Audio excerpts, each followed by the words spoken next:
Welcome to TrueMind, Episode 8, brought to you by Swidoprod, the audio and visual agency that helps bring your ideas to life. You can check them out at www.swidoprod.com. Today, we're taking a deep dive into the world of digital detoxes and exploring how reducing screen time can actually lead to a more relaxed mind. It seems like everyone's talking about digital detoxes these days, and with good reason. We're spending more time than ever glued to our screens. Yeah. And it's starting to impact our mental well-being. Absolutely. It's fascinating how this trend really highlights the double-edged sword of technology. We're more connected than ever, but that constant connectivity can leave us feeling drained and overwhelmed. Exactly. One study we came across by Bay and others found that a whopping 86% of professionals feel that being constantly connected to technology after work actually harms their well-being. So think about it. How much of your day is spent staring at a screen? Do you ever find yourself feeling stressed or anxious because of all the digital noise? Right. It makes you wonder if all this connectivity is actually making us feel more disconnected from ourselves and the things that truly matter. Right. Like we're trading real-life experiences for those fleeting digital highs. So let's talk about digital detoxes. Okay. What are they and what do they actually involve? Essentially, it's about consciously choosing to reduce your technology use, whether that's limiting your screen time, taking breaks from certain apps, or even completely disconnecting for a set period of time. Okay, that makes sense. But is there any evidence that these digital detoxes actually work? Do they really make a difference? Well, Radtake and other researchers did a huge meta-analysis of different digital detox programs, and the results were kind of all over the place. Some studies found amazing improvements in things like well-being, social connections, even productivity and self-discipline, but others showed minimal or even negative effects. So why the mixed results? What's the key to making a digital detox actually work? That's the million-dollar question. It seems like a one-size-fits-all approach just doesn't cut it. The effectiveness of a digital detox really depends on how it's tailored to the individual's needs and the specific parameters of the detox itself. So it's not just about ditching your phone for a weekend and hoping for the best. Exactly. It's about being intentional and thoughtful about your approach. Okay. For example, imagine cutting your social media use to just 30 minutes a day for 2 weeks. One study found that while participants experienced benefits like improved sleep and life satisfaction, they actually reported feeling more addicted to their smartphones and social media. Wow, that's fascinating. Almost like a rebound effect. Yeah. It seems like the key isn't just cutting back, but figuring out how to manage our tech use in a way that feels healthy and sustainable. Precisely. And that's where understanding the potential mental health benefits of reducing screen time comes in. Remember, one of the core goals of TrueMind is finding ways to relax and quiet the mind. And research suggests that excessive screen time might actually be contributing to mental health challenges, like stress, anxiety, and even depression. Okay, that's starting to make sense. So if we're aiming to relax the mind, what are some alternatives to staring at our screens all day? Well, one powerful antidote to the digital overload is spending time in nature. A recent review of studies on the connection between nature exposure and health found some compelling evidence for its benefits. I've always found that being in nature helps me feel more grounded and at ease. What specific benefits did the research highlight? For starters, spending time in nature has been linked to improvements in cognitive function, better sleep, and even a boosted immune system. Wow, that's amazing. It really does seem like nature has this incredible power to restore and rejuvenate us. Absolutely. And there was even this fascinating study, the Growing Up Today study, that found a connection between exposure to green spaces and a lower risk of depression, especially for folks living in densely populated areas. So if we connect this to the bigger picture, it seems like reducing screen time could free up more time for activities that actually nourish our mental health, like taking a walk in the park or simply sitting under a tree. Exactly. And this leads to an important question for you. Are there any natural spaces near you that you could visit more often? Even a few minutes of nature can make a world of difference. As we were just talking about the benefits of spending time in nature to relax the mind. It reminded me of the impact technology can have on another crucial aspect of mental well-being, our sleep. Sleep. The elusive yet essential ingredient for a well-rested and clear mind.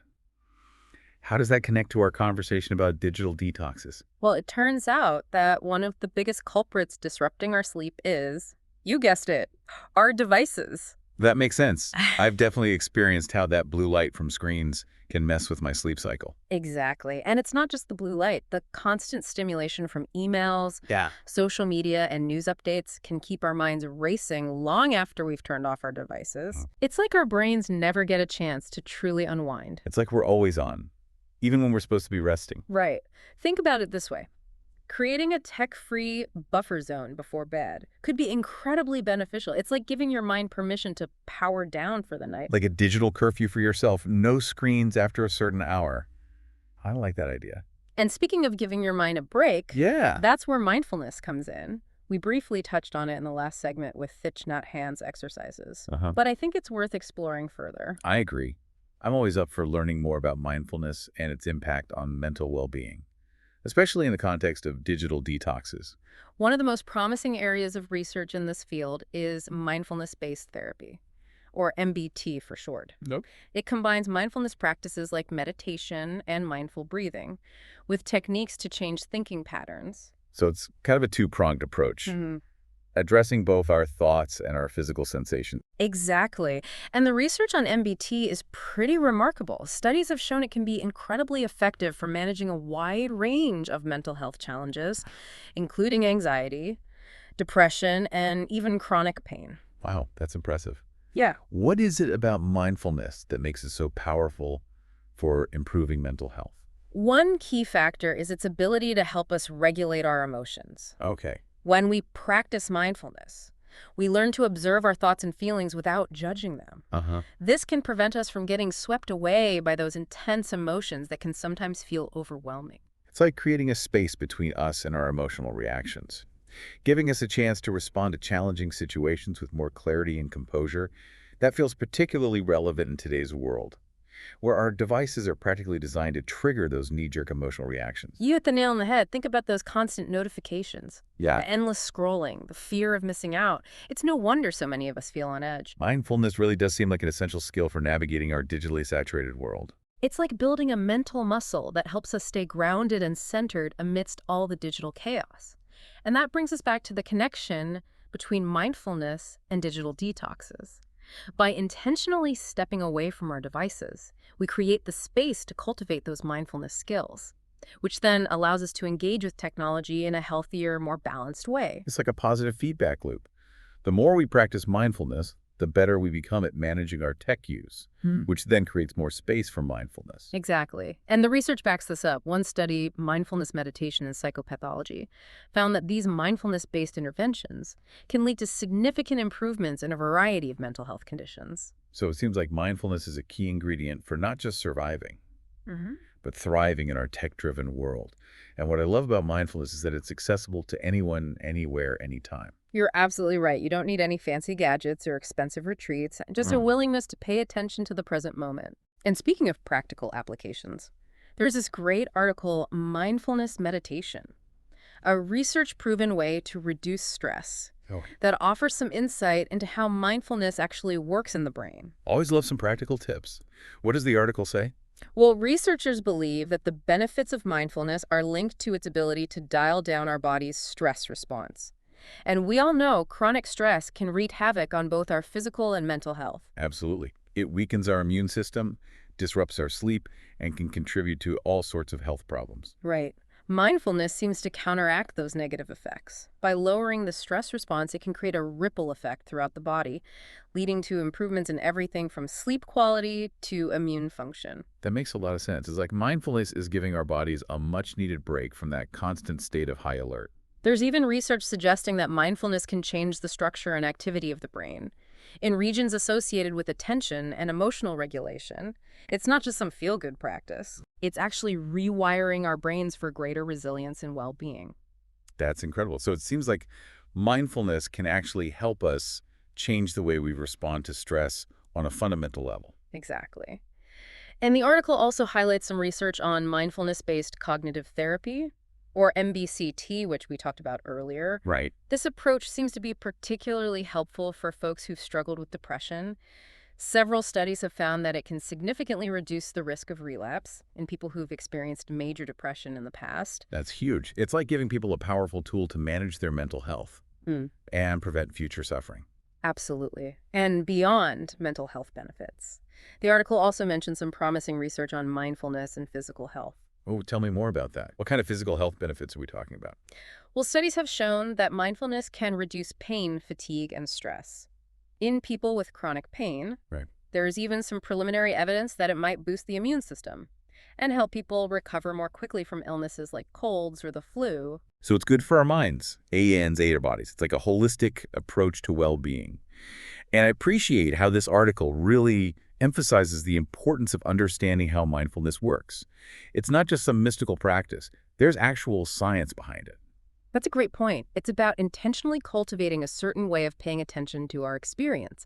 And the research shows that mindfulness influences two key stress pathways in the brain, which explains those positive changes in brain structure and activity we talked about earlier. It seems like scientists are really starting to unravel the mysteries of mindfulness and how it impacts our brains and bodies. They're like detectives cracking the code of mindfulness. This review of meditation studies we're looking at, for instance, found that people who practice mindfulness are less likely to react with negative thoughts or unhelpful emotional reactions when faced with stress. It's like they're building a buffer against those knee-jerk reactions that can often lead to more stress and suffering. And that makes so much sense, right? When we're more aware of our thoughts and feelings, we can choose how we respond to them rather than just reacting automatically. Right.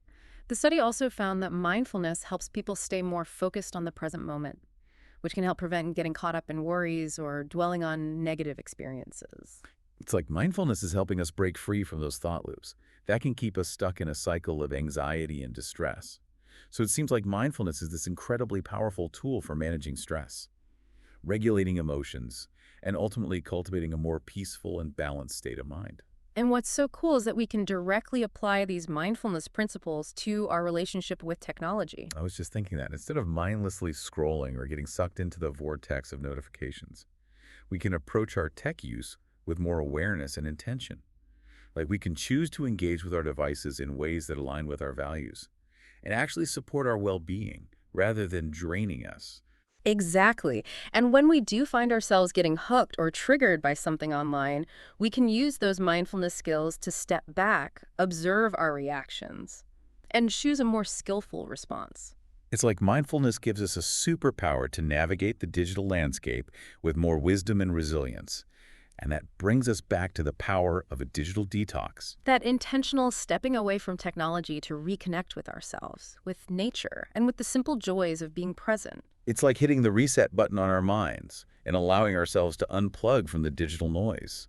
When we return to our devices, we can do so with a fresh perspective. We can choose to engage with technology in a way that serves us, rather than letting it consume us. You know, it's remarkable how many connections we've uncovered between digital detox, mindfulness, and mental well-being. It's like they're all interwoven threads in the tapestry of a healthy and balanced life.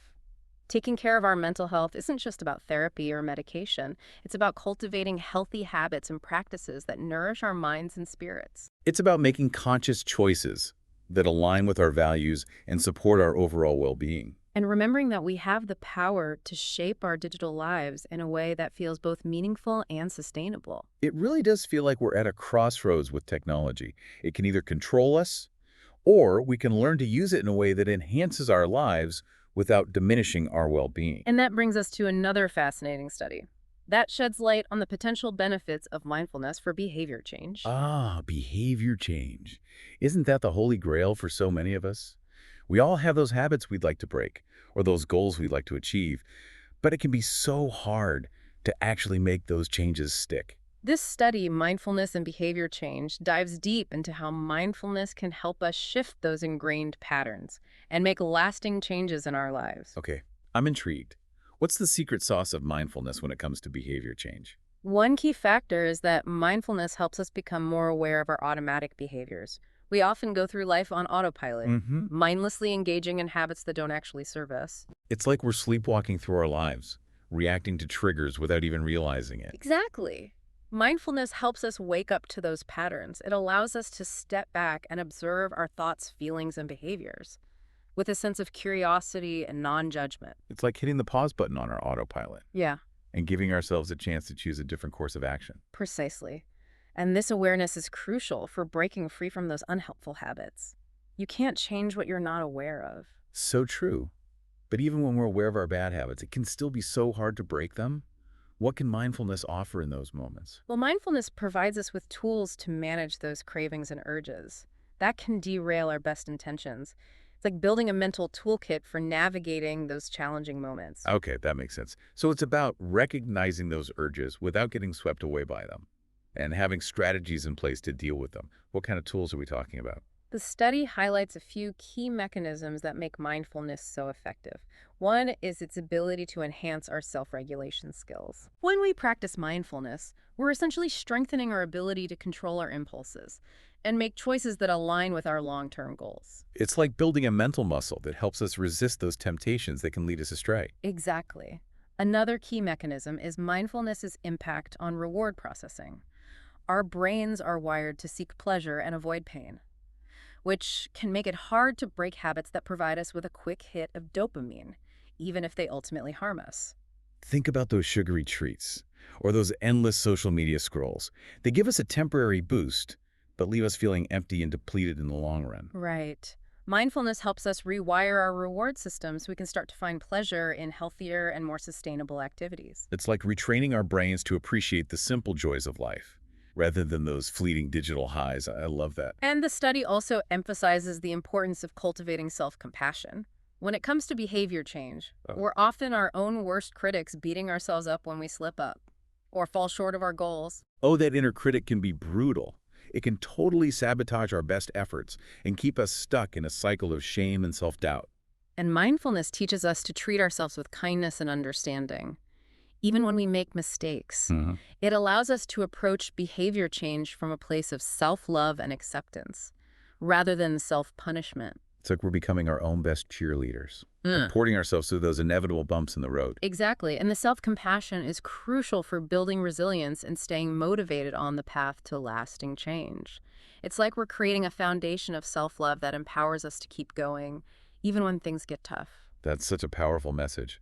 So we've talked about mindfulness and its impact on our overall well-being. We've also explored how it can help us change our behavior and make healthier choices. But how does all this tie back into the idea of a digital detox? That's a great question.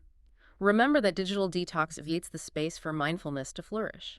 That mindfulness then helps us develop essential skills for breaking free from those addictive patterns and creating lasting change. It's like a digital detox is a catalyst for mindfulness. Yeah. Which in turn empowers us to transform our lives in really profound ways. Exactly. It's all interconnected. And remember those mindfulness exercises we discussed from Thich Nhat Hanh, Right. Flower Fresh, Mountain Solid, and Water Reflecting. These practices can be incredibly powerful tools for cultivating a calmer, more present mind, which is essential for a successful and sustainable digital detox. Right. And let's not forget about the simple yet powerful practice of mindful breathing. That guided meditation we explored earlier, with its focus on inhaling for a shorter count and exhaling for a longer count, can be incredibly effective for calming the nervous system and shifting our entire physiology. It's like we have this built-in superpower to regulate our stress response, and all we have to do is remember to use it. Well said. And ultimately, that's what this deep dive into digital detoxes is all about, isn't it? It's about remembering who we are, what truly matters, and how we can use technology in a way that supports our well-being rather than detracting from it. It's about finding that balance, that sweet spot where technology enhances our lives without diminishing our humanity. And it all starts with making a conscious choice to step away, to reconnect with ourselves, with nature, and with those we love. You've summed it up beautifully. A digital detox isn't just about unplugging from technology. It's about plugging back into life itself. And this brings us to our final thought-provoking question for today. Inspired by Thich Nhat Hanh himself, he suggests that we need to resurrect ourselves from the dead state of forgetfulness.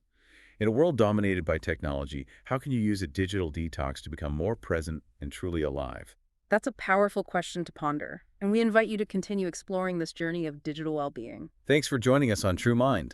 We'll see you next time for another deep dive into the world of mental wellness. Until then, take care, stay mindful, and remember to breathe.